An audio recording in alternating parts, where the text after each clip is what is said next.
Let study ടുഗദറിൻ്റെ 1000 questions PDF explanation വീഡിയോസിലെ 10ാമത്തെ വീഡിയോ ആണിത്. Question number 226. സ്റ്റിച്ചിങ് ലൈനിനും ഫാബ്രിക് എഡ്ജിനും ഇടയിൽ ശേഷിക്കുന്ന അധിക തുണി എന്താണ്? ഓപ്ഷൻസിലെ ഇൻലേ ആണ് ആൻസർ ആയിട്ട് വരുന്നത്. ഓപ്ഷൻ ബി ഇൻലേ ആണ് ആൻസർ ആയിട്ട് വരുന്നത്. ഇൻലേ എന്ന് പറഞ്ഞാൽ നമ്മൾ നോർമലി ഒരു ഡ്രസ്സ് തയ്ക്കാനായിട്ട് നമ്മൾ സ്റ്റിച്ചിങ് ലൈൻ വരയ്ക്കുക അല്ലേ. സ്റ്റിച്ചിങ് ലൈൻ വരച്ചതിന് ശേഷം എക്സ്ട്രാ ആയിട്ട് സീം അലവൻസിന് പുറമെ നമ്മൾ എക്സ്ട്രാ ആയിട്ട് ഫാബ്രിക്കിൻ്റെ എഡ്ജ് വരെ എക്സ്ട്രാ വിടുന്ന തുണിയാണ്, അല്ലെങ്കിൽ ആ പോർഷനെയാണ് നമ്മൾ ഇൻലേ എന്ന് പറയുന്നത്. ഇത് പിന്നീട് നമ്മൾ വസ്ത്രത്തിൻ്റെ അളവ് കൂട്ടേണ്ട സാഹചര്യം വരുമ്പോൾ ഉപയോഗിക്കാൻ അല്ലെങ്കിൽ ബാക്കിയാക്കുന്ന എക്സ്ട്രാ വിടുന്ന തുണിയാണിത്.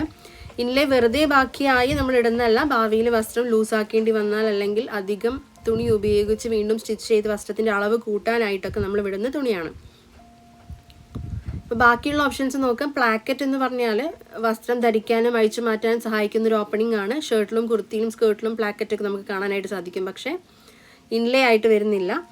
ഡാർട്ട് എന്ന് പറയുന്നത് അധിക തുണി മടക്കി സ്റ്റിച്ച് ചെയ്ത് ശരീരത്തിന് അനുയോജ്യമാകുന്ന ഷേപ്പ് നൽകുന്ന ഒരു ടെക്നിക്കാണ് അല്ലേ. പ്ലീറ്റ് എന്ന് പറഞ്ഞത് തുണി മടക്കി സ്റ്റിച്ച് ചെയ്യുകയോ അല്ലെങ്കിൽ തുറന്ന് നമ്മൾ അതിനെ പ്രസ് ചെയ്ത് അറേഞ്ച് ചെയ്ത് ഫുൾനെസ്സിന് വേണ്ടിയിട്ടോ അല്ലെങ്കിൽ ഡെക്കറേറ്റീവ് പർപ്പസിന് വേണ്ടിയിട്ടോ നമ്മൾ ഉപയോഗിക്കുന്ന ഒരു ടെക്നിക്കാണ് പ്ലീറ്റ് എന്ന് പറയുന്നത്. അപ്പോൾ സ്റ്റിച്ചിങ് ലൈനിനും ഫാബ്രിക് എഡ്ജിനും ഇടയിൽ നമ്മൾ അധികമായി വിടുന്ന തുണി എന്താണ് പറയുന്നത്? ഇൻലേ എന്നാണ് പറയുന്നത്. Question number 227. നേരായ തുണിയെ ശരീരത്തിന് അനുയോജ്യമായി വളച്ച് രൂപം നൽകാൻ ഉപയോഗിക്കുന്ന ടെക്നിക്ക് എന്താണ്? നേരായ തുണിയെ, അതായത് സ്ട്രെയിറ്റ് ആയിട്ടുള്ള ക്ലോത്തിനെ നമ്മൾ ശരീരത്തിൻ്റെ കേർവ്സിനനുസരിച്ച് വളച്ച് രൂപം നൽകാൻ സഹായിക്കുന്ന ടെക്നിക്ക് എന്താണ്? ആൻസർ ഡാർട്ടാണ് അല്ലേ. അതായത് നമ്മൾ ഉപയോഗിക്കുന്ന ഫാബ്രിക് സാധാരണയായിട്ട് ഫ്ലാറ്റ് ആയിട്ടുള്ളതും അതുപോലെ സ്ട്രെയിറ്റ് ആയിട്ടുള്ളതും ആയിരിക്കും. എന്നാൽ നമ്മൾ മനുഷ്യ ശരീരം അല്ലെങ്കിൽ ബോഡി എന്ന് പറയുന്നത് സ്ട്രെയിറ്റ് അല്ല. ചെസ്റ്റ്, വേസ്റ്റ്, ഹിപ്പ്, ഷോൾഡർ തുടങ്ങിയ ഭാഗങ്ങളിലൊക്കെ വളവുകളും ആകൃതികളും ഉണ്ട് അല്ലേ. അപ്പം അതിനായിട്ട് നമ്മൾ ഈ ഭാഗത്ത് സ്ട്രെയിറ്റ് ആയിട്ടുള്ള തുണീനെ വളച്ച് ശരീരത്തിൻ്റെ ആകൃതിക്ക് അനുസരിച്ച് ഷേപ്പും ഫിറ്റുമാക്കി എടുക്കാൻ ഉപയോഗിക്കുന്ന ഒരു മെത്തേഡാണ് ഡാർട്ട് എന്ന് പറയുന്നത്.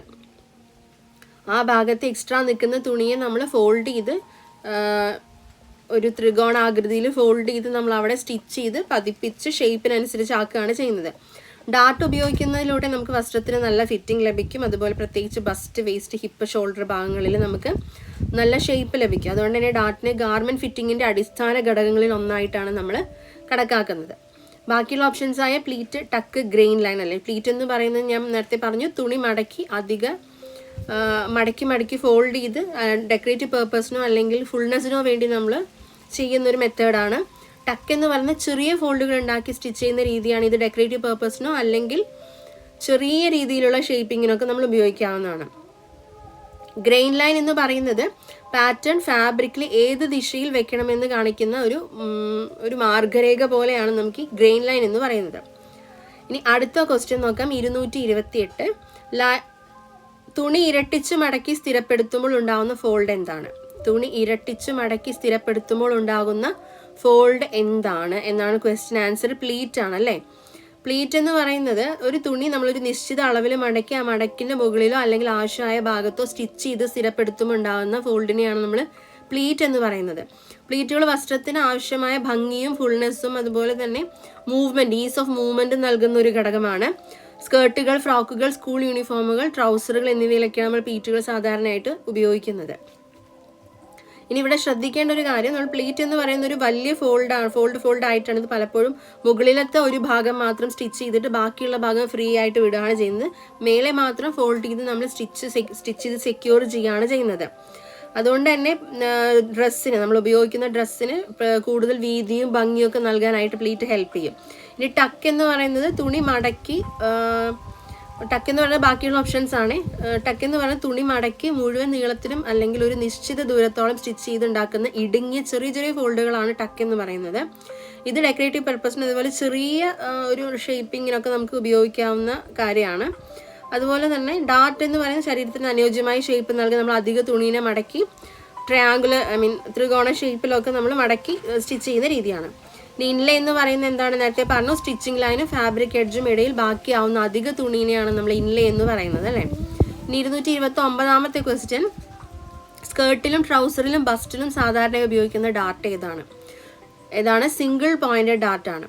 സിംഗിൾ പോയിന്റ് ഡാർട്ട് എന്ന് പറയുന്നത് എന്താണ്? ഒരറ്റം വീതിയുള്ളതും മറ്റേ അറ്റം മൂർച്ചയുള്ള പോയിന്റഡുമായിട്ടുള്ള ഡാർട്ടിനെയാണ് നമ്മൾ സിംഗിൾ പോയിന്റ് ഡാർട്ട് എന്ന് പറയുന്നത്. ശരീരത്തിൻ്റെ ഒരു ഭാഗത്തേക്ക് മാത്രം ഷേപ്പ് നൽകുന്ന ഒരു സൈഡിലേക്ക്, ഒരു ഡയറക്ഷനിലേക്ക് മാത്രം ഷേപ്പ് നൽകാൻ ഉപയോഗിക്കുന്നതാണ് അല്ലേ. അതുകൊണ്ട് തന്നെ സ്കേർട്ട്, ട്രൗസർ, ബസ്റ്റ് ഭാഗം, വേസ്റ്റ് ലൈൻ എന്നിവിടങ്ങളിലാണ് നമ്മൾ ഏറ്റവും കൂടുതലായി ഉപയോഗിക്കുന്നത് സിംഗിൾ പോയിന്റ് ഡാർട്ട്. ഗാർമെന്റിന് നല്ല ഫിറ്റിംഗ് ലഭിക്കാൻ, അതുപോലെ അധിക തുണി നിയന്ത്രിക്കാനാണ് സഹായിക്കുന്നത്. ഇനി ബാക്കിയുള്ള ഓപ്ഷൻസ് നോക്കാം. ഡബിൾ പോയിന്റ് ഡാർട്ട്, അതായത് ഡബിൾ പോയിന്റ് ഡാർട്ട് എന്ന് പറയുന്നത് രണ്ടറ്റത്തും മൂർച്ചയുള്ള ഭാഗമാണ്. മിഡിൽ ഭാഗം, അതായത് നടുഭാഗമാണ് വീതി കൂടിയിരിക്കുക ഈ ഡാർട്ടിൻ്റെ. അതായത് രണ്ട് സിംഗിൾ പോയിന്റ് ഡാർട്ട് ഓപ്പോസിറ്റ് ഡയറക്ഷനിൽ വെച്ച പോലെയാണ് ഉണ്ടാവുക. അരഭാഗം മുതൽ ബസ്റ്റ്, അതായത് ബസ്റ്റ് മുതൽ അര വരെ ഉള്ള ഭാഗം നീളത്തിൽ നമുക്ക് ഷേപ്പ് നൽകേണ്ട ഭാഗങ്ങളിലാണ് നമ്മൾ ഇത് ഉപയോഗിക്കുന്നത്. ഇനി അടുത്ത ഓപ്ഷൻ ആയിട്ടുള്ള ബസ്റ്റ് ഡാർട്ട് എന്ന് പറയുന്നത് അത് സിംഗിൾ പോയിന്റ് ഡാർട്ട് തന്നെയാണ്, പക്ഷെ ബസ്റ്റ് ഭാഗത്ത് കൊടുക്കുന്നത് കൊണ്ട് അതിനെ ബസ്റ്റ് ഡാർട്ട് എന്ന് പറയുന്നു. ഷോൾഡർ ഡാർട്ട് എന്ന് പറഞ്ഞാൽ എന്താണ്? സിംഗിൾ പോയിന്റ് ഡാർട്ട് തന്നെയാണ് അവിടെ തയ്ക്കുന്നത്, പക്ഷെ ഷോൾഡർ ഭാഗത്ത് തയ്ക്കുന്നതുകൊണ്ടാണ് അതിനെ ഷോൾഡർ ഡാർട്ട് എന്ന് പറയുന്നത്. ഇനി ക്വസ്റ്റ്യൻ നമ്പർ 230. ബസ്റ്റ് ലൈനും ക്രോച്ച് സീമിൻ്റെ മധ്യവും തമ്മിലുള്ള ദൂരം എന്താണ്? ബസ്റ്റ് ലൈനും ക്രോച്ച് സീമിൻ്റെ മധ്യവും തമ്മിലുള്ള ദൂരം എന്താണെന്നാണ് ക്വസ്റ്റ്യൻ. എന്താണ്? ബോഡി റൈസ് ആണല്ലേ ആൻസർ ആയിട്ട് വരുന്നത്. ബോഡി റൈസ് പറഞ്ഞാൽ എന്താണ്? ട്രൗസറോ പാൻറ്റോ ഡ്രാഫ്റ്റ് ചെയ്യുമ്പോൾ അരഭാഗമായ വേസ്റ്റ് ലൈൻ മുതൽ ക്രോച്ച് സീമിൻ്റെ മധ്യഭാഗം വരെ അളക്കുന്ന വേർട്ടിക്കൽ ആയിട്ടുള്ള മെഷർമെൻറ്റിനെയാണ് നമ്മൾ ബോഡി റൈസ് അല്ലെങ്കിൽ ക്രോച്ച് ഡെപ്ത് ഒക്കെ എന്നൊക്കെ പറയുന്നത്. ഈ അളവാണ് ട്രൗസർ ശരിയായി ഇരിക്കുമോ അല്ലെങ്കിൽ ഇരിക്കുമ്പോഴും നടക്കുമ്പോഴും അവിടെ ഈസ് ആയിട്ടുണ്ടാവും അല്ലെങ്കിൽ സുഖകരമായിട്ടുള്ള ഒരു മൂവ്മെൻറ്റ് കിട്ടുമോ എന്നൊക്കെ നമ്മൾക്ക് ഹെൽപ്പ് ചെയ്യുന്ന ഒരു മെഷർമെൻറ്റ്. ഇനി ബോഡി റൈസ് വളരെ കുറവാണെങ്കിൽ ട്രൗസർ വലിഞ്ഞ് അവിടെ ഒരു ഇറിറ്റേഷൻ ഉണ്ടാവാം. വളരെ കൂടുതലാണെങ്കിൽ ട്രൗസർ താഴേക്ക് ലൂസായിട്ട് ഫിറ്റിംഗ് നഷ്ടപ്പെട്ട് കിടക്കുന്നത് കാണാം. അതിനാൽ ട്രൗസർ നിർമ്മാണത്തിലെ ഏറ്റവും പ്രധാനപ്പെട്ട അളവുകളിലൊന്നാണ് ബോഡി റൈസ് എന്ന് പറയുന്നത്. ഈ ബാക്കിയുള്ള ഓപ്ഷൻസ് ആയിട്ടുള്ള സൈഡ് ഡെപ്ത് എന്താണ്? സൈഡ് ഡെപ്ത് എന്ന് പറയുന്നത് കഴുത്തിൻ്റെ അടിഭാഗത്ത് നിന്ന് ആം ഹോൾ ലെവൽ വരെയുള്ള മെഷർമെൻറ്റാണ് സൈഡ് ഡെപ്ത് എന്ന് പറയുന്നത്. അതുപോലെ ഗ്രെയിൻ ലൈൻ എന്ന് പറയുന്നത് പാറ്റേൺ ഫാബ്രിക്കിൽ ഏത് ദിശയിൽ വെക്കണമെന്ന് കാണിക്കുന്ന മാർഗരേഖയാണ്. ബാലൻസ് ലൈൻ എന്ന് പറയുന്നത് എന്താണ്? ബസ്റ്റ്, വേസ്റ്റ്, ഹിപ്പ് തുടങ്ങിയ ഭാഗങ്ങളുടെ ലെവൽ കാണിക്കുന്ന റെഫറൻസ് ലൈൻ ആയിട്ടാണ് നമ്മൾ ഇതിനെ പറയുന്നത്. Question number 231. Fish I Dart എന്നറിയപ്പെടുന്ന ഡാർട്ട് ഏതാണ്? ഫിഷ് ഐ ഡാർട്ട് എന്നറിയപ്പെടുന്ന ഡാർട്ട് ഏതാണ്? ഡബിൾ പോയിന്റ് ഡാർട്ട് ആണ്. Option B double point Dart ആണ് അതിൻ്റെ ആൻസർ ആയിട്ട് വരുന്നത്. അതായത് ഫിഷ് ഐ ഡാർട്ട് എന്ന് പറഞ്ഞാൽ എന്താണ്? ഡബിൾ പോയിന്റ് ഡാർട്ട് എന്ന് പറയുമ്പോൾ പേരിൽ തന്നെ ഉണ്ട്, രണ്ടറ്റങ്ങളിലും മൂർച്ചയുള്ള ഡാർട്ടാണ്, രണ്ടറ്റങ്ങളിലേക്കും പോയിന്റഡ് ആയിട്ട്. അതിൻ്റെ നടുഭാഗം വീതിയുള്ളതാണ്. നടുഭാഗം വീതിയുള്ളതും രണ്ട് വശത്തേക്ക് പോകുമ്പോൾ വീതി കുറഞ്ഞ് പോയിന്റഡ് ആയിട്ട് അവസാനിക്കുകയാണ് ചെയ്യുന്നത്. ഈ ആകൃതി ഒരു ഫിഷിൻ്റെ അല്ലെങ്കിൽ ഒരു മത്സ്യത്തിൻ്റെ കണ്ണിൻ്റെ പോലെ ഉള്ളതുകൊണ്ടാണ് അതിന് ഫിഷ് ഐ ഡാർട്ട് എന്ന് പേര് പറയുന്നത്. ഈ ഡാർട്ട് പ്രധാനമായിട്ട് ശരീരത്തിൻ്റെ രണ്ട് ഭാഗങ്ങളിലേക്കും ഒരേ സമയം ഫിറ്റിംഗ് നൽകാനായിട്ട് ഉപയോഗിക്കുന്ന ഒരു ഡാർട്ടാണ്. ഉദാഹരണത്തിന് വേസ്റ്റ് ലൈനിൽ നിന്നും ബസ്റ്റ് ഭാഗത്തേക്കും വേസ്റ്റ് ലൈനിൽ നിന്നും ഹിപ്പ് ഭാഗത്തേക്കൊക്കെ ഒരേ സമയം നമുക്ക് ഷേപ്പ് നൽകാനായിട്ട് ഈ ഡാർട്ട് സഹായിക്കുന്നുണ്ട്. അതുപോലെ തന്നെ സ്ത്രീകളുടെ ഡ്രസ്സുകൾ, ബ്ലൗസുകൾ, ബോഡീസ് തുടങ്ങിയവയിലും ഇത് സാധാരണയായിട്ട് ഉപയോഗിക്കാറുണ്ട്. ഇനി സിംഗിൾ പോയിന്റഡ് ഡാർട്ട് എന്ന് പറയുന്നത് നമ്മൾ നേരത്തെ പറഞ്ഞു, ഒരു ഭാഗത്തേക്ക് മാത്രം പോയിന്റഡ് ആയിട്ട് വരുന്ന ഡാർട്ട്. ബസ്റ്റ് ഡാർട്ട് എന്ന് പറഞ്ഞാൽ ബസ്റ്റ് ഭാഗത്ത് മാത്രം കൊടുക്കുന്നത്. ഷോൾഡർ ഡാർട്ട് എന്ന് പറഞ്ഞാൽ ഷോൾഡർ ഭാഗത്ത് മാത്രം ഫിറ്റിംഗ് കൊടുക്കുന്നത്. Question number 232. വസ്ത്രം എളുപ്പത്തിൽ ധരിക്കാനും അഴിച്ചു മാറ്റാൻ ഉപയോഗിക്കുന്ന ഘടകം എന്താണ്? ഈസി ആയിട്ടുള്ളൊരു ക്വസ്റ്റ്യൻ ആണ് അല്ലേ. പ്ലാക്കറ്റ്. പ്ലാക്കറ്റ് എന്ന് പറയുമ്പോൾ എന്താണ്? ചില വസ്ത്രങ്ങൾ, പ്രത്യേകിച്ച് ഷർട്ട്, കുർത്തി, ബ്ലൗസ്, കുട്ടികളുടെ വസ്ത്രങ്ങൾ, സ്കേർട്ട് തുടങ്ങിയ വസ്ത്രങ്ങൾ നമ്മൾ തല വഴിയോ ശരീരത്തിലൂടെ എളുപ്പമായിട്ട് ധരിക്കാനായിട്ട് കഴിയണമെങ്കിൽ നമുക്ക് അതിനൊരു ഓപ്പണിംഗ് വേണം അല്ലേ. ഈ ഓപ്പണിങ്ങിനെ ശക്തിപ്പെടുത്തുകയും അല്ലെങ്കിൽ ബട്ടൺ ഹോൾ, സിപ്പ്, ഹുക്ക് തുടങ്ങിയ ഫാസ്റ്റനറുകൾ ഘടിപ്പിക്കുകയൊക്കെ ചെയ്യാനായിട്ട് സഹായിക്കുന്ന ഈ ഓപ്പണിങ്ങിനെയാണ് നമ്മൾ പ്ലാക്കറ്റ് എന്ന് പറയുന്നത്. അല്ലെങ്കിൽ ഫിനിഷ്ഡ് ഓപ്പണിങ്ങിനെയാണ് നമ്മൾ പ്ലാക്കറ്റ് എന്ന് പറയുന്നത്. ഇങ്ങനെ ഹുക്സും ബട്ടൺ ഹോളും ബട്ടണൊക്കെ പിടിപ്പിച്ചിട്ടുള്ള ഫിനിഷ്ഡ് ഓപ്പണിങ്ങിനെയാണ് നമ്മൾ പ്ലാക്കറ്റ് എന്ന് പറയുന്നത്. പ്ലാക്കറ്റിൻ്റെ പ്രധാന ഉദ്ദേശം എന്ന് പറയുന്നത് വസ്ത്രം ധരിക്കാനോ അഴിച്ചു മാറ്റാനോ എളുപ്പമാക്കുക എന്നതാണ്. ഇനി അതുപോലെ തന്നെ വസ്ത്രത്തിന് നല്ല ഫിനിഷിങ്ങും സ്ട്രെങ്ത്തും പ്ലാക്കറ്റ് നൽകുന്നുണ്ട്. ബാക്കിയുള്ള ഓപ്ഷൻസായ ഡാർട്ട്, പ്ലീറ്റ്, ടക്ക്, ഇത് മൂന്നും നമ്മൾ ഓൾറെഡി എക്സ്പ്ലെയിൻ ചെയ്തിട്ടുള്ളതാണ്. ഇനി 233 ക്വസ്റ്റ്യൻ. ആം ഹോളിന് താഴെ 2 ഇഞ്ചിൽ ആരംഭിക്കുന്ന ഡാർട്ട് ഏതാണ്? ആം ഹോളിന് താഴെ 2 ഇഞ്ച് വരുന്ന ഭാഗത്തു നിന്ന് ആരംഭിക്കുന്ന ഡാർട്ട് ഏതാണ്? Bus Dart. ബസ്റ്റ് ഡാർട്ട് എന്താണ്? സ്ത്രീകളുടെ വസ്ത്രങ്ങളിൽ ബസ്റ്റ് ഭാഗത്തിന് ആവശ്യമായ ഷേപ്പും ഫിറ്റിങ്ങും നൽകുന്നതിനുള്ള ഡാർട്ടാണ് ബസ്റ്റ് ഡാർട്ട് എന്ന് പറയുന്നത്. സാധാരണ ഈ ഡാർട്ട് സൈഡ് സീമിൽ നിന്നും ആരംഭിച്ച് ബസ്റ്റ് പോയിന്റിലേക്ക് വരുന്നതാണ്. എന്നാൽ ഡാർട്ടിൻ്റെ അഗ്രഭാഗം നേരിട്ട് ബസ്റ്റ് പോയിന്റിൽ അവസാനിക്കില്ല അല്ലേ. സാധാരണ ബസ്റ്റിൻ പോയിന്റിന്റെ ഏകദേശം 1 മുതൽ 1.5 ഇഞ്ച് മുമ്പ് അവസാനിക്കുകയാണ് ചെയ്യുക. അതുവഴി വസ്ത്രത്തിന് സ്വാഭാവികമായ ഫിറ്റിംഗ് ലഭിക്കും. മൂർച്ചയുള്ള, അതായത് ഒരുപാട് പോയിന്റഡ് ആവാതെ നാച്ചുറൽ ആയിട്ടുള്ളൊരു ഷേപ്പ് ഫിറ്റിംഗ് ലഭിക്കും. ആം ഹോളിന് താഴെ 2 ഇഞ്ചിൽ ആരംഭിക്കുന്ന ഡാർട്ട് എന്ന പ്രത്യേകത ബസ് ഡാർട്ടിനെയാണ് സൂചിപ്പിക്കുന്നത്. പാറ്റേൺ ഡ്രാഫ്റ്റിംഗ് സാധാരണ ആം ഹോളിന് ഏകദേശം 2 ഇഞ്ച് താഴെയായിട്ട് ബസ് ഡാർട്ട് മാർക്ക് ചെയ്ത് ബസ്റ്റ് പോയിന്റിലേക്കാണ് വരുന്നത്. ബസ്റ്റ് പോയിന്റിന്റെ 1 മുതൽ 1.5 ഇഞ്ചിന് മുന്നേ ആയിട്ടത് എൻഡ് ചെയ്യുകയും ചെയ്യും. ബാക്കിയുള്ള ഓപ്ഷൻസ് ആയിട്ടുള്ള ഷോൾഡർ ഡാർട്ട്, സിംഗിൾ ഡാർട്ട്, ടക്ക്. ഷോൾഡർ ഡാർട്ട് എന്താണ്? ഷോൾഡർ സീമിൽ നിന്ന് ആരംഭിക്കുന്ന ഡാർട്ടാണ്. ഇത് ഷോൾഡർ ഭാഗത്ത് ഫിറ്റിംഗ് നൽകാനാണ്. സിംഗിൾ ഡാർട്ട് എന്ന് പറയുന്നത് ഡാർട്ടിന്റെ രൂപത്തിനെയാണ് അല്ലേ. നമ്മൾ സിംഗിൾ പോയിന്റഡ് ആയിട്ടുള്ളത് അത് ഏത് ഭാഗത്ത് വെക്കുന്നോ ആ ഭാഗത്ത് ഫിറ്റിംഗ് കിട്ടും. ടക്ക് എന്ന് പറയുന്നത് ഡാർട്ട് അല്ല, നമുക്ക് തുണി നാരോ ആയിട്ട് അല്ലെങ്കിൽ അധികം വീതിയില്ലാതെ ഫോൾഡ് ചെയ്ത് സ്റ്റിച്ച് ചെയ്ത് ഡെക്കറേറ്റീവ് പേർപ്പസിന് ഉപയോഗിക്കുന്ന ഒരു ടെക്നിക്കാണ്. ഇനി 234 വേർതിരിച്ച പ്ലാക്കറ്റ് ഇല്ലാത്ത ബട്ടൺ ഫ്രണ്ട് ഷർട്ട്. വേർതിരിച്ച പ്ലാക്കറ്റ് ഇല്ലാത്ത ബട്ടൺ ഫ്രണ്ട് ഷർട്ട്, അതായത് ആൻസർ എന്താണ്? ഫ്രഞ്ച് പ്ലാക്കറ്റ് ആണ് വരുന്നത്. അതായത് ഫ്രഞ്ച് പ്ലാക്കറ്റ് എന്ന് പറഞ്ഞാൽ ഷർട്ടിന്റെ മുൻവശത്തെ ബട്ടണുകളും ബട്ടൺ ഹോളുകളും ഘടിപ്പിക്കാനായിട്ട് പ്ലാക്കറ്റ് നമ്മൾ ഉപയോഗിക്കും അല്ലേ. പക്ഷെ ചില ഷർട്ടുകളിൽ ഈ പ്ലാക്കറ്റ് വേറൊരു തുണിക്കഷ്ണം ചേർത്ത് നിർമ്മിക്കാതെ സെൽഫായിട്ട് ആ തുണി തന്നെ ഫോൾഡ് ചെയ്ത് ജസ്റ്റ് മടക്കി നമ്മൾ അവിടെ ഫിനിഷ് ചെയ്യാണ് ചെയ്യുന്നത്. ഫ്രഞ്ച് പ്ലാക്കറ്റിൽ ഷർട്ടിന്റെ മുൻവശത്ത് അതേ തുണി തന്നെ അകത്തേക്ക് മടക്കി സ്റ്റിച്ച് ചെയ്താണ് പ്ലാക്കറ്റ് ഉണ്ടാക്കുന്നത്.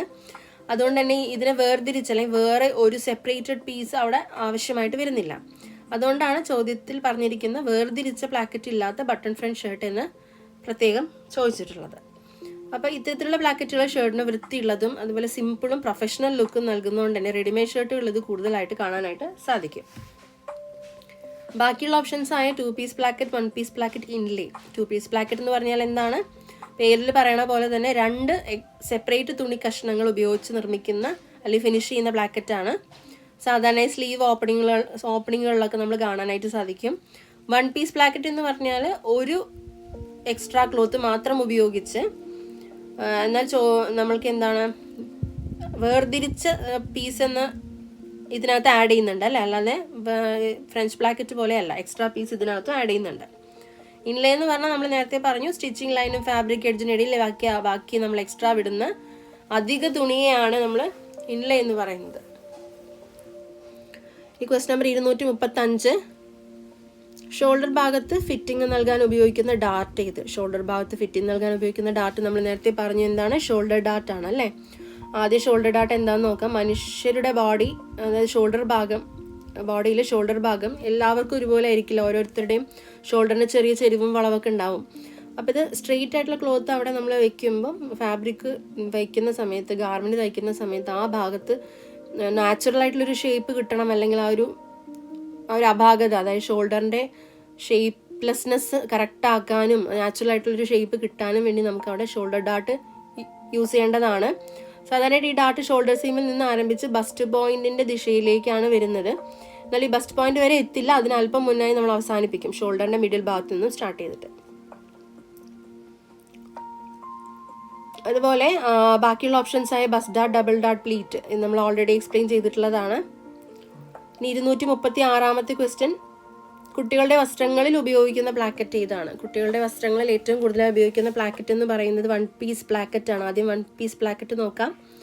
പ്ലാക്കറ്റ് എന്ന് പറയുന്നത് വസ്ത്രം എളുപ്പത്തിൽ അഴിക്കാനും ധരിക്കാനും അഴിച്ചു മാറ്റാനും വേണ്ടി നൽകുന്ന ഫിനിഷ്ഡ് ഓപ്പണിംഗ് ആണ് നമ്മൾ പ്ലാക്കറ്റ് എന്ന് പറയുക അല്ലേ.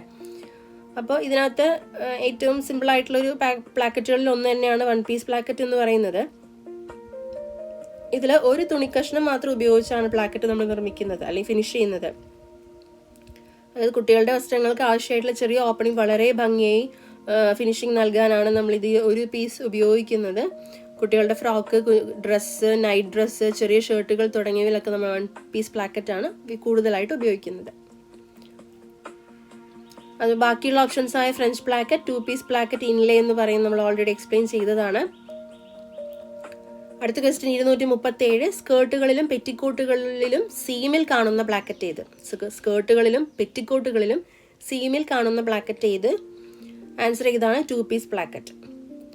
2 പീസ് പ്ലാക്കറ്റ് എന്ന് പറയുന്നത് ഇപ്പം നമ്മൾ പറഞ്ഞു എന്താണ്, ചോദ്യത്തിൽ പേരിൽ പറയുന്ന പോലെ തന്നെ 2 വ്യത്യസ്ത തുണിക്കഷ്ണങ്ങൾ ഉപയോഗിച്ച് നിർമ്മിക്കുന്ന പ്ലാക്കറ്റിനെയാണ് നമ്മൾ 2 പീസ് പ്ലാക്കറ്റ് എന്ന് പറയുന്നത്.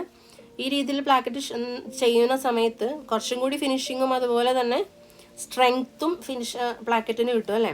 അപ്പോൾ സ്കേർട്ടുകളിലും പെറ്റിക്കോട്ടുകളിലും സാധാരണയായിട്ട് സൈഡ് സീമിൽ സെൻറ്റർ ബാക്ക് സീമിലൊക്കെ ചെയ്യുമ്പോഴത്തേക്ക് കുറച്ചുകൂടെ സ്ട്രെങ്ത് ആവശ്യമായിട്ട് വരും. ഈ ഓപ്പണിംഗ് ഭംഗിയായി പൂർത്തിയാക്കാൻ നമ്മൾ ബട്ടൺ, ഹുക്ക്, സ്നാപ്പ് അല്ലെങ്കിൽ മറ്റ് ഫാസ്റ്റനറുകളൊക്കെ ഘടിപ്പിച്ച് 2 പീസ് പ്ലാക്കറ്റ് നമ്മൾ നിർമ്മിക്കാം.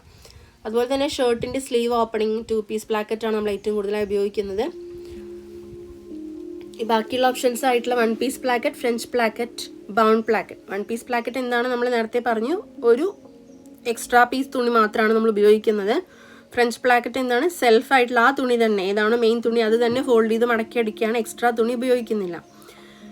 ഇനി ബൗണ്ട് പ്ലാക്കറ്റ് എന്താണ്, ഓപ്പണിങ്ങിൻ്റെ അരികുകളിൽ പ്രത്യേക ബയാസ് അല്ലെങ്കിൽ തുണിക്കഷ്ണം ഉപയോഗിച്ച് ബൈൻഡ് ചെയ്ത് പൂർത്തിയാക്കുന്ന ഒരു രീതിയാണ് ബൗണ്ട് പ്ലാക്കറ്റിൽ. ഇത് പ്രത്യേക ഡിസൈനുകളിലും ചില വസ്ത്രങ്ങളിലും ഉപയോഗിക്കാറുണ്ട്, എന്നാൽ സ്കേർട്ടുകളിലും പെറ്റിക്കോട്ടുകളിലും സാധാരണയായിട്ട് ഉപയോഗിക്കുന്നതല്ല. അടുത്ത ക്വസ്റ്റ്യൻ 238. പുറത്തു നിന്ന് കാണാത്ത വിധം ഉള്ളിൽ സ്റ്റിച്ച് ചെയ്ത ഫോൾഡുകൾ എന്താണ്? പുറത്തു നിന്നും കാണാത്ത വിധം ഉള്ളിൽ സ്റ്റിച്ച് ചെയ്ത ഫോൾഡുകൾ ഏതാണ് ഓപ്ഷൻസ് നോക്കുക. പ്ലീറ്റ് ടക്ക്, ബ്ലൈൻഡ് ടക്ക്, ഡാർട്ട്. ആൻസർ കറക്റ്റായിട്ട് നമുക്ക് കാണുമ്പോൾ തന്നെ മനസ്സിലാവും അല്ലേ. ബ്ലൈൻഡ് ടക്ക് എന്ന് പറഞ്ഞാൽ ബ്ലൈൻഡ്, അതായത് കാണാത്ത രീതിയിൽ എന്നുള്ളൊരർത്ഥം. ബ്ലൈൻഡ് ടക്ക് എന്ന് പറയുമ്പോൾ തുണി മടക്കി അതിൻ്റെ സ്റ്റിച്ചിങ് പുറത്ത് നിന്ന് കാണാത്ത രീതിയിൽ ചെയ്യുന്ന ടക്സിനെയാണ് ബ്ലൈൻഡ് ടക്സ് എന്ന് പറയുന്നത്. ഇത്തരത്തിലുള്ള ടക്കുകൾ വസ്ത്രത്തിൻ്റെ പുറം ഭാഗത്ത് സ്റ്റിച്ചിങ് ലൈന് വിസിബിൾ ആവാത്ത രീതിയിൽ, പ്രകടമായി കാണിക്കാത്ത രീതിയിൽ വൃത്തിയായിട്ട് നീറ്റായിട്ട് ഫിനിഷിങ് ചെയ്യുന്ന ഒരുതരം ടക്കുകളാണ്.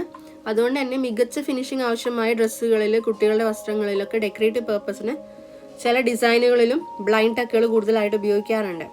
ബാക്കിയുള്ള ഓപ്ഷൻസ് എന്താണ്? പ്ലീറ്റ്, ടക്ക്, ഡാർട്ട്. അത് നമുക്ക് അറിയാവുന്നതാണ്. 239ാമത്തെ ക്വസ്റ്റ്യൻ. സൂചിയിൽ ലൂപ്പിലേക്ക് ഹുക്ക് കടക്കാൻ സഹായിക്കുന്ന ഭാഗം ഏത്? സൂചിയിൽ ലൂപ്പിലേക്ക് ഹുക്ക് കടക്കാൻ സഹായിക്കുന്ന ഭാഗം ഏത്? ഉത്തരം എന്താണ്? സ്കാർഫ് എന്ന് പറഞ്ഞാൽ തയ്യൽ മെഷീൻ സൂചിയുടെ പിൻഭാഗത്ത് ഐയുടെ തൊട്ട് മുന്നിലായിട്ട് ചെറിയൊരു കുഴിഞ്ഞ ഭാഗം കാണാം. ഈ ഭാഗത്തിനെയാണ് നമ്മൾ സ്കാർഫ് എന്ന് പറയുന്നത്. സൂചി താഴേക്ക് പോയി വീണ്ടും മുകളിലേക്ക് വരുമ്പോൾ സൂചിയുടെ പിന്നിൽ നൂലിൻ്റെ ഒരു ചെറിയ ത്രെഡ് ലൂപ്പ് രൂപപ്പെടും. ഈ ലൂപ്പിലൂടെ ലൂപ്പർ അല്ലെങ്കിൽ റോട്ടറി ഹുക്ക് കടന്ന് മുകളിലത്തെ നൂലും താഴത്തെ ബോബിൻ നൂലും പരസ്പരമായി കണക്ട് ആവുന്ന അല്ലെങ്കിൽ അവിടെ സ്റ്റിച്ച് ഫോം ആവുന്ന മെത്തേഡിൽ ഈ പ്രവർത്തനം ഈസി ആയിട്ട് നടക്കാനായിട്ടാണ് ഈ ഒരു സ്കാർഫ് ഹെൽപ്പ് ചെയ്യുന്നത്. അതായത് മെഷീൻ ശരിയായ സ്റ്റിച്ച് രൂപപ്പെടുത്തുന്നതിന് സ്കാർഫിന് വളരെ പ്രധാനപ്പെട്ട ഒരു പങ്കുണ്ട്. സ്കാർഫ് ഇല്ലെങ്കിൽ ഹുക്കും നൂലും അല്ലെങ്കിൽ ഹുക്ക് നൂലിൻ്റെ ലൂപ്പ് ശരിയായി പിടിക്കില്ല. അതിൻ്റെ ഫലമായിട്ട് നമുക്ക് എന്താ സ്റ്റിച്ച് സ്കിപ്ഡ് സ്റ്റിച്ചസ് ഉണ്ടാവും. അപ്പം ഈ സ്കാർഫ് എന്തിനാണ് ഹെൽപ്പ് ചെയ്യുന്നത്? സൂചിയിൽ ലൂപ്പിലേക്ക് ഹുക്ക് കടക്കാൻ സഹായിക്കുന്ന ഭാഗം ഏതാണ്? സ്കാർഫ്. അടുത്ത ക്വസ്റ്റ്യൻ. ബാക്കിയുള്ള ഓപ്ഷൻസ് പറഞ്ഞില്ല. Like I, groove, point. ഈ ഐ എന്ന് പറയുന്നത് സൂചിയുടെ എന്താണ്? നൂല് കടത്തുന്ന ദ്വാരമാണ് അല്ലേ. അതുപോലെ തന്നെ ഗ്രൂവ് എന്ന് പറയുന്നത് സൂചിയുടെ മുൻഭാഗത്തുള്ള എന്താണ് ഒരു ചാല് പോലെയുള്ള ഭാഗമാണ് അല്ലേ. അത് സ്റ്റിച്ച് ചെയ്യുമ്പോൾ നൂലിനെ സംരക്ഷിക്കുകയും നൂലിനെ ഈസി ആയിട്ട് മൂവ് ചെയ്യാൻ അല്ലെങ്കിൽ അതിന് പോകാനുള്ളൊരു പാസേജ് പോലെയാണ് അല്ലേ. പോയിന്റ് എന്ന് പറയുന്നത് സൂചിയുടെ ഏറ്റവും ടിപ്പായിട്ടുള്ള അഗ്രഭാഗത്തിനെയാണ് പറയുന്നത്. സ്കാർഫ് എന്ന് പറഞ്ഞാൽ എന്താണ്? ഹുക്ക് ലൂപ്പ് പിടിക്കാൻ സഹായിക്കുന്ന ഭാഗമാണ്. ഇനി അടുത്ത ക്വസ്റ്റ്യൻ 240. സൂചിയുടെ ഐയുടെ വീതി ഏതിനോട് തുല്യമാണ്? സൂചിയുടെ ഐയുടെ വീതി എന്ന് പറയുന്നത് ഏതിനോട് തുല്യമാണ് എന്നാണ് ചോദിച്ചിട്ടുള്ളത്. ആൻസർ ലോങ് ഗ്രൂവ് ആണ്. അതായത് ലോങ് ഗ്രൂവ് എന്ന് പറഞ്ഞാൽ തയ്യൽ മെഷീൻ സൂചിയുടെ മുൻവശത്ത് മുകളിലേക്ക് നീളത്തിൽ കാണുന്ന ചാലിനെയാണ് നമ്മൾ ലോങ് ഗ്രൂവ് എന്ന് പറയുന്നത്. തയ്ക്കുന്ന സമയത്ത് നൂല് ഈ ചാലിലൂടെയാണ് സഞ്ചരിക്കുന്നത്, ഈ ഒരു ചാനലിലൂടെയാണ് സഞ്ചരിക്കുന്നത്. ഇതിലൂടെ നൂല് സൂചിയോട് ചേർന്ന് പതിഞ്ഞിരുന്ന് സുരക്ഷിതമായി മൂവ് ചെയ്യാണ് ചെയ്യുന്നത്. അപ്പം സൂചിയുടെ ഐയുടെ വീതി എന്ന് പറയുന്നത് ലോങ് ഗ്രൂവിൻ്റെ വീതിക്ക് ഏകദേശം തുല്യമായിരിക്കും. ഇതിനൊരു പ്രധാന കാരണമുണ്ട്. അതായത് നൂല് ആദ്യം ലോങ് ഗ്രൂവിലൂടെയാണ് സഞ്ചരിക്കുന്നത്, തുടർന്ന് ഐയിലൂടെ കടക്കുന്നു. അപ്പോൾ രണ്ടിൻ്റെയും വീതി യോജിച്ചതായിരിക്കുമ്പോഴാണ് നൂല് തടസ്സമില്ലാതെ സഞ്ചരിച്ച് ശരിയായ സ്റ്റിച്ച് രൂപപ്പെടാൻ സഹായകമാവുന്നത്. അപ്പോൾ അത് തയ്യൽ മെഷീൻ സൂചിയുടെ അതായത് അത് രൂപകൽപ്പനയുടെ ഒരു പ്രധാന സവിശേഷതയാണ്. തയ്യൽ മെഷീൻ സൂചി ആ പെർട്ടിക്കുലർ റീസൺ, അതായത് അങ്ങനെ കടന്നു പോകാൻ ഈസി ആയിട്ട് സ്റ്റിച്ച് ഫോം ആവാനും ആ നൂല് ഒരു ഡിസ്റ്റർബൻസും ഇല്ലാതെ അയ്യിലൂടെ കടന്നു പോയി സ്റ്റിച്ച് ഫോം ആവാൻ വേണ്ടി അത് അങ്ങനെ തന്നെ രൂപകൽപ്പന ചെയ്തിട്ടുള്ളതാണ്. ഇനി സ്കാർഫ് എന്ന് പറയുന്നത് ബാക്കിയുള്ള ഓപ്ഷൻ അല്ലേ. സ്കാർഫ് എന്ന് പറയുന്നത് സൂചിയുടെ പിൻഭാഗത്തുള്ള കുഴിഞ്ഞ ഭാഗമാണ്. ഹുക്ക് നൂലിന്റെ ലൂപ്പ് പിടിക്കാൻ ഇത് സഹായിക്കുന്നു, നമ്മൾ നേരത്തെ പറഞ്ഞു. പോയിന്റ് എന്ന് പറയുന്നത് സൂചിയുടെ ഏറ്റവും അഗ്രഭാഗമാണ്. ഇനി NM എന്ന് പറയുന്നത് എന്താണ്? നീഡിൽ മെട്രിക് നമ്പർ, സൂചിയുടെ കനത്തിന്റെ അളവ് സൂചിപ്പിക്കുന്ന നമ്പറാണ് NM എന്ന് പറയുന്നത്. അടുത്ത ക്വസ്റ്റ്യൻ നോക്കാം. സൂചിയുടെ ബ്ലേഡിന്റെ വ്യാസം നിർണ്ണയിക്കുന്നത് ഏത്? സൂചിയുടെ ബ്ലേഡിന്റെ വ്യാസം നിർണ്ണയിക്കുന്നത് എന്തെന്നാണ് ക്വസ്റ്റ്യൻ. ആൻസർ NM ആണ്. NM എന്ന് പറയുന്നത് ഇപ്പോൾ ജസ്റ്റ് മുന്നേ ഉള്ള ക്വസ്റ്റ്യൻ്റെ ഓപ്ഷനിൽ വന്നിട്ടുണ്ടായിരുന്നു അല്ലേ. ആദ്യം NM എന്ന് പറഞ്ഞാൽ എന്താ നോക്കാൻ, നീഡിൽ മെട്രിക് നമ്പർ ആണ്. അതിൻ്റെ ഷോർട്ട് ഫോം ആണ് NM എന്ന് പറയുന്നത്. തയ്യൽ മെഷീൻ സൂചിയുടെ ബ്ലേഡിന്റെ വ്യാസം അല്ലെങ്കിൽ ഡയാമീറ്റർ അളക്കാൻ ഉപയോഗിക്കുന്ന മെട്രിക് നമ്പർ ആണിത്. ഉദാഹരണത്തിന് NM 70, NM 80, NM 90, NM 100 അങ്ങനെ നമുക്ക് ഓരോ നമ്പറായിട്ട് ഓരോ സൂചികളിൽ കാണാനായിട്ട് സാധിക്കും. ഈ നമ്പർ കൂടുന്നതിനനുസരിച്ച് സൂചിയുടെ ബ്ലേഡിന്റെ കനവും കൂടും. അതായത് NM 70-നേക്കാൾ NM 90 കട്ടിയുള്ള സൂചിയായിരിക്കും. ഇനി ഇത് എന്തുകൊണ്ട് പ്രധാനമാണെന്ന് നമുക്ക് നോക്കാം. അതായത് നേർത്ത തുണികൾ തയ്ക്കുമ്പോൾ ചെറിയ NM നമ്പറുള്ള നേർത്ത സൂചി ഉപയോഗിക്കണം. എന്നാൽ ഡെനിം ക്യാൻവാസ് പോലുള്ള കട്ടിയുള്ള തുണികൾ തയ്ക്കുമ്പോൾ നമുക്ക് NM നമ്പർ കട്ടിയുള്ള സൂചി ഉപയോഗിക്കണം. ശരിയായ NM തിരഞ്ഞെടുക്കാതിരിക്കുമ്പോഴാണ് സൂചി ഒടിയുകയോ അല്ലെങ്കിൽ തുണിക്ക് കേടുപാടുകൾ സംഭവിക്കുകയോ സ്റ്റിച്ചിങ് ക്വാളിറ്റി ഇല്ലാതെ ആവുകയൊക്കെ ചെയ്യുന്നത്. ബാക്കിയുള്ള ഓപ്ഷൻസ് എന്താണ്? Scarf, I, groove. ഇത് മൂന്നും നമുക്കറിയാം. ഇനി 242ാമത്തെ ക്വസ്റ്റ്യൻ. സൂചി പോയിന്റുകളുടെ 2 പ്രധാന ക്ലാസ്സുകൾ ഏത്? അതായത് സൂചിയുടെ പോയിന്റ്സിന്റെ 2 പ്രധാന ക്ലാസിഫിക്കേഷൻ ഏത് എന്നാണ് ചോദിച്ചിട്ടുള്ളത്. ആൻസർ ഏതാണ്? റൗണ്ട് പോയിന്റും കട്ടിംഗ് പോയിന്റും. എന്താണ് റൗണ്ട് പോയിന്റ് നീഡിൽ നോക്കാം നമുക്ക്. ഇത് സൂചിയുടെ അഗ്രഭാഗം വൃത്താകൃതിയിൽ, അതായത് ടിപ്പ് ഭാഗം വൃത്താകൃതിയിലുള്ളതിനെയാണ് നമ്മൾ റൗണ്ട് പോയിന്റഡ് എന്ന് പറയുന്നത്. ഇത് തുണിയുടെ നാരുകളിങ്ങനെ കട്ടാവാതെ മുറിക്കാതെ തുണിയുടെ യാൺസിന് ഒരു കേടും പറ്റാതെ അതിലൂടെ ഇറങ്ങി കയറി സ്റ്റിച്ച് ഫോം ആവാനാണ് ഹെൽപ്പ് ചെയ്യുന്നത്.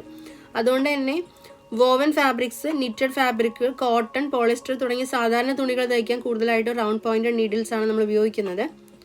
ഇനി കട്ടിംഗ് പോയിന്റ് നീഡിൽ എന്ന് പറയുന്നത് സൂചിയുടെ അഗ്രഭാഗം ചെറിയ കത്തി പോലെയുള്ള രൂപത്തിലാണ് ഉണ്ടാവുക. ഒരു ഷാർപ്പ് ബ്ലേഡ് ആയിരിക്കും.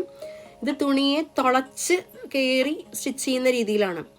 അപ്പോൾ തുണിയെ തുളയ്ക്കുന്നതോടൊപ്പം ചെറിയ തോതിൽ മുറിച്ച് കട്ട് ചെയ്താണ് അത് കടന്നു പോകുന്നത്. അതുകൊണ്ട് തന്നെ ലെതർ, ആർട്ടിഫിഷ്യൽ ലെതർ, വിനൈൽ പോലെയുള്ള കട്ടിയുള്ള നാരുകളില്ലാത്ത മെറ്റീരിയലുകളിൽ ഇതാണ് ഉപയോഗിക്കുന്നത്. തുളഞ്ഞു പോകാൻ വേണ്ടിയിട്ട് നമ്മൾ കട്ടിംഗ് പോയിന്റ് നീഡിൽസ് ആണ് ഉപയോഗിക്കുന്നത്. അപ്പോൾ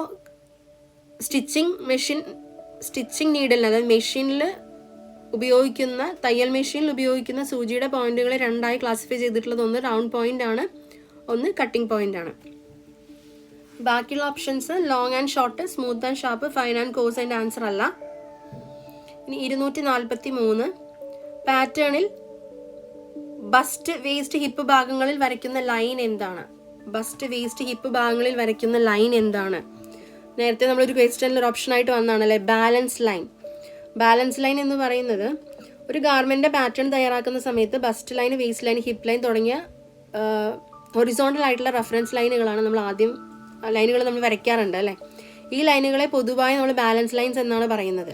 ഇതിൻ്റെ പ്രധാന ഉദ്ദേശം എന്ന് പറഞ്ഞാൽ പാറ്റേൺ ശരിയായ പ്രൊപ്പോർഷനിൽ തയ്യാറാക്കുക, എല്ലാ ഭാഗങ്ങളും കൃത്യമായി ഇങ്ങനെ പൊരുത്തപ്പെട്ടു പോകാൻ വേണ്ടി ഫിറ്റിംഗ് പരിശോധിക്കാനൊക്കെ വേണ്ടിയിട്ടാണ്.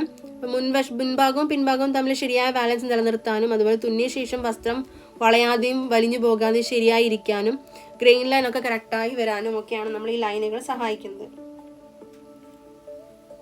ഇപ്പോൾ ഒരു പാറ്റേണിൽ ബസ്റ്റ്, വേസ്റ്റ്, ഹിപ്പ് ലൈനുകൾ ശരിയായി അടയാളപ്പെടുത്തിയില്ലെങ്കിൽ തന്നെ വസ്ത്രത്തിൻ്റെ ഫിറ്റിങ്ങിലും രൂപത്തിലും നല്ല രീതിയിലുള്ള പ്രശ്നങ്ങൾ ഉണ്ടാവാനായിട്ടുള്ള സാധ്യത ഉണ്ട്. 244ാമത്തെ ക്വസ്റ്റ്യൻ. പാറ്റേൺ പീസുകൾ ശരിയായി ചേർക്കാൻ സഹായിക്കുന്ന നോച്ച് പോയിന്റുകൾ എന്താണ്? പാറ്റേൺ പീസുകൾ ശരിയായി ചേർക്കാൻ സഹായിക്കുന്ന നോച്ച് പോയിന്റുകൾ എന്താണ്? ബാലൻസ് പോയിന്റ്സ് എന്നാണ് അതിനെ പറയുന്നത്. ബാലൻസ് പോയിന്റ്സ് അതായത് ഒരു വസ്ത്രം നിർമ്മിക്കുമ്പോൾ നമ്മൾ മുന്നിലെ ഭാഗം, പിന്നിലെ ഭാഗം, സ്ലീവ്, കോളർ തുടങ്ങിയ നിരവധി പാറ്റേൺ പീസുകൾ നമുക്ക് കറക്റ്റായിട്ട് യോജിപ്പിക്കണം അല്ലേ. ഇപ്പം അങ്ങോട്ടും ഇങ്ങോട്ടും മാറിപ്പോകാതിരിക്കണം. അപ്പം ഇതിനായി നമ്മൾ ഓരോ പാറ്റേൺ പീസിനും ചെറിയ ചെറിയ അടയാളങ്ങളോ നോച്ചുകളോ നൽകാറുണ്ട്, നോച്ചസ്. ഈ നോച്ചുകളെയാണ് നമ്മൾ ബാലൻസ് പോയിന്റ്സ് എന്ന് വിളിക്കുന്നത്. അപ്പോൾ സ്റ്റിച്ചിങ് ചെയ്യുമ്പോൾ ഒരു പാറ്റേണിലെ ബാലൻസ് പോയിന്റും മറ്റേ പാറ്റേണിലെ അതേ ബാലൻസ് പോയിന്റും യോജിപ്പിച്ച 2 ഭാഗങ്ങളും ശരിയായ സ്ഥാനത്ത് ചേരും. അതായത് മിസ്മാച്ച് ആവാതെ നമുക്ക് കറക്റ്റായിട്ട് കിട്ടും. അപ്പോൾ ഇങ്ങനെ വസ്ത്രം ഫിറ്റിംഗ് കറക്റ്റ് ആവാനും സ്റ്റിച്ചിങ് തെറ്റുകൾ ഒഴിവാക്കാനും നമുക്ക് സഹായിക്കും ഈ ബാലൻസ് പോയിന്റ്സ് എന്ന് പറയുന്നത്. ഇപ്പോൾ എക്സാമ്പിൾ നോക്കാം. സ്ലീവിൻ്റെ ആം ഹോൾ ഘടിപ്പിക്കുന്ന സമയത്ത് സ്ലീവിൻ്റെ നോച്ചുകളും ബോഡീസിലെ നോച്ചുകളും തമ്മിൽ പൊരുത്തപ്പെടുത്തി സ്റ്റിച്ച് ചെയ്യുകയാണ് ചെയ്യുക. അപ്പം നമുക്ക് എന്താ പറയുക, അപ്പോൾ ഫ്രണ്ട് ആം ഹോളും ബാക്ക് ആം ഹോളും അതുപോലെ സ്ലീവിന് ഫ്രണ്ടും ബാക്കും വരുന്ന സമയത്ത് സ്ലീവ് ആം ഹോളിൽ ഫിറ്റ് ചെയ്യുമ്പോൾ ഫ്രണ്ട് ആം ഹോളിൽ സ്ലീവിൻ്റെ ബാക്ക് ഭാഗവും തിരിഞ്ഞ് സ്റ്റിച്ച് ചെയ്യാതിരിക്കാൻ വേണ്ടി, അപ്പോൾ ഫ്രണ്ട് ആം ഹോളിൽ സ്ലീവിൻ്റെ ഫ്രണ്ട് പാർട്ട് തന്നെ നമുക്ക് കറക്റ്റായി സ്റ്റിച്ച് ചെയ്യാൻ വേണ്ടി അവിടെ നോച്ച് കൊടുക്കുമ്പോൾ നമുക്കത് റെഫറൻസ് മാർക്കായിട്ട് നമുക്ക് സ്റ്റിച്ച് ചെയ്യാനായിട്ട്, തെറ്റാതെ സ്റ്റിച്ച് ചെയ്യാനായിട്ട് പറ്റും. അപ്പോൾ അതിനെയാണ് ബാലൻസ് മാർക്സ് എന്ന് പറയുന്നത്. ബാക്കിയുള്ള options grain line, scarf, pleat നമ്മൾ ഓൾറെഡി എക്സ്പ്ലെയിൻ ചെയ്തതാണ്. ഇനി 245ാമത്തെ ക്വസ്റ്റ്യൻ, നെക്കിൻ്റെ അടിത്തറയിൽ നിന്നും ആം ഹോളിലേക്കുള്ള അളവ്. നെക്കിൻ്റെ ബേസ്, അടിത്തറ മീൻസ് ബേസിൽ നിന്നും ആം ഹോളിലേക്കുള്ള അളവ് എന്താണ് എന്നാണ് ചോദിച്ചിട്ടുള്ളത്.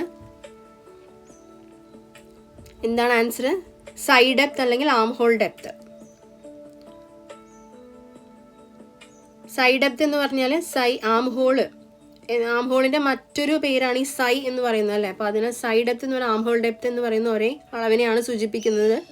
ഇപ്പോൾ ഒരു ബോഡീസ് അല്ലെങ്കിൽ ഷർട്ടിന്റെ പാറ്റേൺ തയ്യാറാക്കുന്ന സമയത്ത് കഴുത്തിന്റെ അടിഭാഗത്ത് നിന്ന് ബേസ് ഓഫ് നെക്കിൽ നിന്ന് ആം ഹോളിന്റെ ലെവൽ വരെയുള്ള വെർട്ടിക്കൽ ആയിട്ടുള്ള ദൂരത്തിനെയാണ് നമ്മൾ സൈഡ് ഡെപ്ത് എന്ന് പറയുന്നത്. ഈ അളവിന്റെ അടിസ്ഥാനത്തിലാണ് നമ്മൾ ആം ഹോളിന്റെ ആഴം നിർണ്ണയിക്കുന്നത്. അപ്പം ഈ അളവ് കൃത്യമായിട്ടില്ലെങ്കിൽ എന്താ സംഭവിക്കുക? ഈ അളവ് കൃത്യമായിട്ട് വന്നില്ലെങ്കിൽ എന്ത് സംഭവിക്കും? സൈഡ് ഡെപ്ത് കുറവായി, അല്ലെങ്കിൽ സൈഡ് ഡെപ്ത് കുറവാണെങ്കിൽ ആം ഹോൾ ഇറുകിയതായിട്ടും അല്ലെങ്കിൽ എന്താണ് അവിടെ ഒരു ഇറിറ്റേഷൻ, ടൈറ്റ് ആയിട്ടും ഫീൽ ചെയ്യും അല്ലേ. കൈകൾ ഉയർത്താനും ചലിപ്പിക്കാനൊക്കെ ഒരു ബുദ്ധിമുട്ടുണ്ടാവും. ഇനി അതുകൊണ്ട് തന്നെ ഗാർമെന്റ് നിർമ്മാണത്തിൽ ഏറ്റവും കൃത്യമായി എടുക്കേണ്ട ഒരു അളവ് തന്നെയാണ് ഈ സൈഡ് ഡെപ്ത് എന്ന് പറയുന്നത്. ബാക്കിയുള്ള ഓപ്ഷൻസ് ആയിട്ടുള്ള body rise, balance line, grain line നമ്മൾ ഓൾറെഡി എക്സ്പ്ലെയിൻ ചെയ്തതാണ്. ഇനി 246ാമത്തെ ക്വസ്റ്റ്യൻ, ലൂപ്പുകൾ ലൂപ്പുകളുള്ള ഉയർന്ന ഉപരിതലമുള്ള ഫാബ്രിക് ഏതാണ്? പൈൽ ഫാബ്രിക് ആണ് അല്ലേ. നമുക്ക് എല്ലാവർക്കും അറിയാവുന്നൊരു ആൻസർ ആണ്.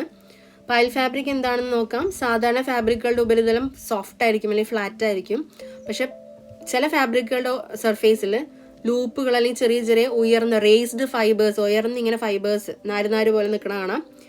ഈ പ്രത്യേക സർഫേസുള്ള അല്ലെങ്കിൽ ഉപരിതലമുള്ള തുണികളെയാണ് നമ്മൾ പൈൽ ഫാബ്രിക്സ് എന്ന് വിളിക്കുന്നത്. ഈ ലൂപ്പുകളോ അല്ലെങ്കിൽ ഉയർന്ന നാരുകളോ കാരണം പൈൽ ഫാബ്രിക്കുകൾക്ക് വളരെ മൃദുവായ സോഫ്റ്റ് ആയിട്ടുള്ള ഫീൽ അല്ലെങ്കിൽ നല്ല കട്ടിയുള്ള ചൂട് നിലനിർത്താനുള്ള കഴിവുള്ള ഒരു ഫാബ്രിക് ആയിട്ടാണ് ഇവ മാറുക. ഉദാഹരണത്തിന് ടെറി ടവൽ, വെൽവെറ്റ്, അതുപോലെ കോഡ്രോയ് പോലെയുള്ള ഫാബ്രിക്സിനൊക്കെ പോലെയുള്ള ഫാബ്രിക്സ് ഒക്കെ പൈൽ ഫാബ്രിക്കുകൾക്ക് എക്സാമ്പിൾസ് ആണ്. പ്രത്യേകിച്ച് ടെറി ടവൽ വ്യക്തമായി ലൂപ്പുകൾ നമുക്ക് കാണാനായിട്ട് കഴിയും. ഈ ലൂപ്പുകളാണ് വെള്ളം വേഗത്തിൽ അബ്സോർബ് ചെയ്യാനായിട്ട് സഹായിക്കുന്നത്. ബാക്കിയുള്ള ഓപ്ഷൻസ് നോക്കാം. പ്ലെയിൻ ഫാബ്രിക്, ഇത് സാധാരണ വോവൻ ഫാബ്രിക് ആണ്. നിറ്റ് ഫാബ്രിക് എന്ന് പറയുന്നത് ലൂപ്പുകൾ ഉപയോഗിച്ചാണ് നിർമ്മിക്കുന്നത്, അല്ലാതെ ലൂപ്പുകൾ സർഫേസിൽ പൊന്തി നിൽക്കുന്നതല്ല. ട്വിൽ ഫാബ്രിക് എന്ന് പറഞ്ഞാൽ എന്താണ്? ചെരിഞ്ഞ ഡയഗണൽ വരകൾ നെയ്ത്തിൽ കാണാവുന്ന രീതിയിലുള്ളൊരു ഫാബ്രിക് ആണ്, അല്ലാതെ വീവാണ്, അല്ലാതെ റേസ്ഡ് ആയിട്ട് ഉയർന്നു നിൽക്കുന്ന സർഫേസ് അല്ല. അടുത്ത ക്വസ്റ്റ്യൻ 247,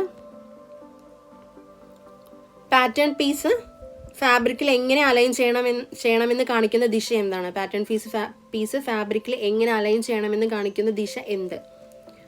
ആൻസർ എന്താണ്? Grain line. ആദ്യം ഗ്രെയിൻ ലൈൻ എന്താണെന്ന് നമുക്ക് നോക്കാം. ഒരു ഫാബ്രിക്കിൽ 2 പ്രധാന ദിശകളുണ്ട് അല്ലേ. നീളത്തിൽ പോകുന്ന നൂലുകളെ വാർപ്പെന്നും വീതിയിൽ പോകുന്ന നൂലുകളെ വെഫ്റ്റ് എന്നും പറയും. നൂലുകളുടെ ദിശയാണ് കേട്ടോ. 2 പ്രധാന ദിശകൾ, നൂലുകളുടെ ദിശകളാണ് വാർപ്പും വെഫ്റ്റും എന്ന് പറയുന്നത്. ഈ നൂലുകളുടെ ദിശ അടിസ്ഥാനമാക്കിയിട്ടാണ് നമ്മൾ ഫാബ്രിക്കിന്റെ ഗ്രെയിൻ നിർണ്ണയിക്കുന്നത്. അപ്പോൾ പാറ്റേൺ തയ്യാറാക്കുന്ന സമയത്ത് ഓരോ പാറ്റേൺ പീസിലും നമ്മൾ ഒരു ആരോ മാർക്ക് കാണാം. ഈ ആരോ മാർക്കാണ് ഗ്രെയിൻ ലൈനെ സൂചിപ്പിക്കുന്നത്. ഈ അമ്പിന്റെ അല്ലെങ്കിൽ ആരോ മാർക്ക് ഫാബ്രിക്കിന്റെ നീളദിശയിലുള്ള വാർപ്പ് നൂലുകൾക്കാണ് പാരലായിട്ടാണ് നമ്മൾ പാറ്റേണിൽ വരയ്ക്കുന്നത്. ഇനി ഗ്രെയിൻ ലൈൻ ശരിയായി നോക്കാത്ത പക്ഷം നമുക്ക് എന്താണ്? വസ്ത്രം തുന്നിയ ശേഷം അത് വളയുക, അല്ലെങ്കിൽ അതിനകത്ത് ശരിക്കും ഹാങ് ആവില്ല, ഫോള് കറക്റ്റ് ആയിരിക്കില്ല, ഫിറ്റിംഗ് കറക്റ്റ് ആയിരിക്കില്ല, ഒരു സൈഡിലേക്ക് വലിഞ്ഞു പോകാം. അതുപോലെ അപ്പോൾ കട്ടിങ് ചെയ്യുന്ന സമയത്ത് നമ്മൾ പ്രത്യേകം ശ്രദ്ധിക്കേണ്ട കാര്യമാണ് ഈ ഗ്രെയിൻ ലൈൻ എന്ന് പറയുന്നത്. ബാക്കിയുള്ള ഓപ്ഷൻസ് ആയ balance line, Dart line, pleat നമ്മൾ നേരത്തെ പറഞ്ഞതാണ്. ബാലൻസ് ലൈൻ ഒന്നുകൂടെ പറയാം. ബസ്റ്റ്, വേസ്റ്റ്, ഹിപ്പ് തുടങ്ങിയ ഭാഗങ്ങളുടെ ലെവൽ കാണിക്കുന്ന റെഫറൻസ് ലൈൻ ആണ്. ഹൊറിസോണ്ടൽ ആയിട്ട് നമ്മൾ കാണിക്കുന്ന റെഫറൻസ് ലൈൻ ആണ് ബാലൻസ് ലൈൻ എന്ന് പറയുന്നത് അല്ലേ. 248ാമത്തെ ക്വസ്റ്റ്യൻ, ഗ്രെയിൻ ലൈൻ എത്ര തരമുണ്ട്? ഗ്രെയിൻ ലൈൻ എത്ര തരമാണുള്ളത്? 3 തരമാണുള്ളത്. നമ്മൾ നേരത്തെ പറഞ്ഞത് യാണ്ട് ഡയറക്ഷൻ അല്ലെങ്കിൽ ഗ്രെയിൻ ഡയറക്ഷൻ. നമ്മൾ നേരത്തെ ഓപ്ഷനിൽ നേരത്തെ ക്വസ്റ്റ്യനിൽ എന്താണ് എക്സ്പ്ലെയിൻ ചെയ്തിട്ടുണ്ടായിരുന്നത്? ഗ്രെയിൻ ലൈൻ നമുക്ക് 2 തരത്തിൽ, അതായത് ഗ്രെയിൻ ലൈൻ എന്ന് പറയുന്നത് ഫാബ്രിക്കിന്റെ 2 പ്രധാന ദിശകൾ, യാൺ പോകുന്ന ദിശകളെയാണ് നമ്മൾ 2 എണ്ണമായിട്ട് പറഞ്ഞത് ഗ്രെയിൻ ലൈൻ എന്ന് പറഞ്ഞത്. ഇത് ഗ്രെയിൻ ലൈൻ എത്ര തരമുണ്ട് എന്നുള്ള ക്വസ്റ്റ്യനിൽ നമുക്ക് 3 എണ്ണമായിട്ടാണ് സിലബസിലൊക്കെ ആൻസർ ആയിട്ട് വരുന്നത്. ഏതൊക്കെയാണ്? ഫാബ്രിക്കിലെ നൂലുകൾ പോകുന്ന ദിശയെ അടിസ്ഥാനമാക്കിയാണ് നമ്മൾ ഗ്രെയിൻ ലൈൻ എന്ന് പറയുന്നത് അല്ലേ. പക്ഷേ നമ്മൾ പാറ്റേണിൽ നമ്മൾ ഗ്രെയിൻ ലൈൻ വരയ്ക്കുന്ന സമയത്ത് അല്ലെങ്കിൽ പാറ്റേണിൽ ഫാബ്രിക്കിൽ നമ്മൾ പാറ്റേൺ വെച്ച് കട്ട് ചെയ്യുന്ന സമയത്ത് നമ്മൾ ഗ്രെയിൻ ലൈൻ പ്രധാനമായിട്ടും 3 എണ്ണമാണ് ഫോളോ ചെയ്യുന്നത്. ഒന്നാമത്തേത് ലെങ്ത് വൈസ്, രണ്ടാമത്തേത് ക്രോസ് വൈസ്, മൂന്നാമത്തേത് ബയാസ് ഗ്രെയിൻ. ലെങ്ത് വൈസ് എന്ന് പറയുമ്പോൾ തുണിയുടെ നീളവശം, നീളദിശയിൽ പോകുന്ന ലൈന്, അതായത് വാർപ്പ് നൂലുകളുടെ ദിശയാണ് നമ്മൾ ലെങ്ത് വൈസ് ഗ്രെയിൻ എന്ന് പറയുന്നത്. ഏറ്റവും ശക്തിയും അതുപോലെ തന്നെ കുറഞ്ഞ സ്ട്രെച്ചുമുള്ള ഗ്രെയിൻ ലൈനാണ് അല്ലെങ്കിൽ യാൻസ് ആണ് നമ്മുടെ വാർപ്പ് യാൻസ് എന്ന് പറയുന്നത്. അതുകൊണ്ട് മിക്ക പാറ്റേൺ പീസുകളും ഈ ഗ്രെയിൻ ലൈനിന് പാരലായിട്ടാണ് നമ്മൾ വെക്കാറ്. ഇനി രണ്ടാമത്തേത് ക്രോസ് വൈസ് ഗ്രെയിൻ എന്ന് പറയുന്നത് ഫാബ്രിക്കിന്റെ വീതി വശ ദിശയിലേക്ക് പോകുന്ന ലൈനാണ്. വെഫ്റ്റ് നൂലുകളുടെ ദിശ അല്ലേ, ഇതിന്റെ ഡയറക്ഷനാണ് നമ്മളത് നോക്കുന്നത്. ഇത് വാർപ്പ് ലൈനിനെക്കാട്ടിലും കുറച്ചും കൂടി ഫ്ലെക്സിബിൾ ആയിട്ടുള്ളൊരു യാൺ ഡയറക്ഷനാണ്. ഇനി മൂന്നാമത്തേത് ഇത് ബയാസ് ഗ്രെയിൻ എന്ന് പറയുന്നത് വാർപ്പിനും വെഫ്റ്റിനും 45 കോണിൽ പോകുന്ന ദിശ, ഡയറക്ഷനെയാണ് നമ്മൾ ബയാസ് ഗ്രെയിൻ എന്ന് പറയുന്നത്. യാണല്ല അത്, വാർപ്പിന്റെയും വെഫ്റ്റിന്റെയും 45 കോണിൽ പോകുന്ന ഡയറക്ഷനെയാണ് നമ്മൾ ബയാസ് ഗ്രെയിൻ എന്ന് പറയുന്നത്. ഈ ദിശയാണ് ഫാബ്രിക്കിന് ഏറ്റവും കൂടുതലായിട്ടുള്ള സ്ട്രെച്ച് ലഭിക്കുന്ന ഡയറക്ഷൻ എന്ന് പറയുന്നത്. അതുകൊണ്ട് ബയാസ് കട്ട് ഉപയോഗിച്ച് ഡ്രസ്സുകൾക്ക് നല്ല ഫ്ലോയും ഡ്രേപ്പും ലഭിക്കുന്ന എന്നാണ് പറയുന്നത്. ഇനി ബാക്കിയുള്ള ഓപ്ഷൻസ് 2, 4, 5 എന്ന് പറയുന്നത് ആൻസർ അല്ല. ഇനി 249ാമത്തെ ക്വസ്റ്റ്യൻ, വസ്ത്രത്തിന്റെ പുറത്ത് കാണേണ്ട ഭാഗം ഏത്? വസ്ത്രത്തിന്റെ പുറത്ത് കാണേണ്ട ഭാഗം ഏത്? ഫേസ് അല്ലേ, അതായത് തുണിയുടെ ഫേസ് ഭാഗമാണ്, നല്ല വശമാണ് വസ്ത്രത്തിന്റെ പുറത്ത് കാണേണ്ടത്, തെറ്റായ വശമല്ല. ഫേസ് എന്ന് പറഞ്ഞാൽ എന്താണ്? ഒരു ഫാബ്രിക്കിന് സാധാരണ 2 വശങ്ങളാണുള്ളത്. ഒരു വശം പുറത്തേക്ക് കാണുന്ന മനോഹരമായ ഭാഗം അല്ലെങ്കിൽ ഫിനിഷ്ഡ് ആയിട്ടുള്ള നല്ല സോഫ്റ്റ് ആയിട്ടുള്ള നല്ല ഭാഗം. മറ്റേത് നമ്മൾ ഓപ്പോസിറ്റ് സൈഡ് അകത്തേക്ക് പോകുന്നതിന് നമ്മൾ എന്താണ് പറയുന്നത്? റോങ് സൈഡ് അല്ലെങ്കിൽ ഓപ്പോസിറ്റ് ഭാഗം അല്ലേ. ഇതിനെ നമ്മൾ നല്ല വശത്തിന് ഫേസ് സൈഡ് എന്നും റൈറ്റ് സൈഡ് എന്നും പറയും, അല്ലെങ്കിൽ ഗുഡ് സൈഡ് എന്നും പറയും. അതുപോലെ തന്നെ മറ്റേ ഇതിനെ റിവേഴ്സ് സൈഡ് അല്ലെങ്കിൽ റോങ് സൈഡ് അല്ലെങ്കിൽ ബാക്ക് സൈഡ് എന്നും നമുക്ക് പറയാം. ബാക്കിയുള്ള ഓപ്ഷൻസ് എന്താണ്? Reverse, സെൽവെഡ്ജ്, groove. റിവേഴ്സ് എന്ന് പറഞ്ഞാൽ ഫാബ്രിക്കിന്റെ അകത്തേക്ക് പോകുന്ന, ഉള്ളിലേക്ക് പോകുന്ന ഭാഗമാണ്. സെൽവെഡ്ജ് എന്ന് പറയുന്ന ഫാബ്രിക്കിന്റെ ഇരുവശത്തുമുള്ള നൂല് അടുപ്പിച്ച് അല്ലെ കട്ടിയിൽ വീവ് ചെയ്തിട്ടുള്ള നൂല് അഴിയാതെ നെയ്തിരിക്കുന്ന അരികിനെയാണ് നമ്മൾ പറയുന്നത് സെൽവെഡ്ജ് എന്ന്. ഗ്രൂവ് എന്ന് പറയുന്നത് തയ്യൽ മെഷീൻ സൂചിയുടെ ഒരു ഭാഗമാണ്, ഫാബ്രിക് അല്ല. 250ാമത്തെ ക്വസ്റ്റ്യൻ, ഫാബ്രിക്കിന്റെ അറ്റങ്ങളിൽ നൂല് അഴിയുന്ന അവസ്ഥ എന്താണ്? ഫാബ്രിക്കിന്റെ അറ്റങ്ങളിൽ നൂല് അഴിഞ്ഞു പോകുന്ന അവസ്ഥയെ നമ്മൾ പറയുന്ന പേരാണ് ഫ്രേയിങ് എന്ന് അല്ലേ. ആദ്യം ഫ്രേയിങ് എന്താണെന്ന് കറക്റ്റായിട്ട് നോക്കാം. ഒരു തുണി കട്ട് ചെയ്താൽ അതിന്റെ അരികുകളിലുള്ള വാർപ്പും വെഫ്റ്റ് നൂലുകൾ ഇങ്ങനെ പതുക്കെ വേർപെട്ട് പുറത്തേക്ക് അഴിയാനായിട്ട്, വാർപ്പ് അല്ലെങ്കിൽ വെഫ്റ്റ് ഇങ്ങനെ അഴിഞ്ഞു വരാനായിട്ട് തുടങ്ങും. ഈ അവസ്ഥയാണ് നമ്മൾ ഫ്രേയിങ് എന്ന് പറയുന്നത്. നൂലഴിഞ്ഞു പോവൽ. പ്രത്യേകിച്ച് നെയ്ത തുണികളിൽ ഇത് പ്രശ്നം കൂടുതലായിട്ട് കാണാറുണ്ട്. കാരണം കട്ട് ചെയ്ത ഭാഗം നൂലുകൾക്ക് ഇനി അവിടെ പിടിച്ചു നിൽക്കാൻ കഴിയാതെ ഓരോന്നായിട്ട് ഇങ്ങനെ അഴിയാൻ തുടങ്ങും. ഫ്രേയിങ് തടയാൻ തയ്യൽ നമ്മൾ പല രീതികൾ ഉപയോഗിക്കാറുണ്ട്. Overlock stitch, zigzag stitch, binding, hemming മുതലായ ടെക്നിക്കുകൾ നമ്മൾ ഉപയോഗിക്കാറുണ്ട്. അപ്പോൾ ആ ഭാഗം നമുക്ക് പ്രൊട്ടക്റ്റ് ചെയ്യാനായിട്ട് പറ്റും. ബാക്കിയുള്ള ഓപ്ഷൻസ് എന്താണ്? പ്ലീറ്റ്, ഡാറ്റ്, ഇൻലേ. നമ്മൾ ഓൾറെഡി എക്സ്പ്ലെയിൻ ചെയ്തിട്ടുള്ളതാണ്. അപ്പോൾ ഈ 10ാമത്തെ വീഡിയോയിലെ 25 ക്വസ്റ്റ്യൻസ് കഴിഞ്ഞിരിക്കുകയാണ്. നമ്മുടെ 1000 ക്വസ്റ്റ്യൻസ് PDF ഇനിയും ആവശ്യമുള്ളവരുണ്ടെങ്കിൽ കോൺടാക്റ്റ് ചെയ്യുക, അല്ലെങ്കിൽ കമൻറ്റ് ചെയ്യുക താഴെ. നമ്മൾ കോൺടാക്ട് ഡീറ്റെയിൽസ് അയച്ചു തരാം. Thank you.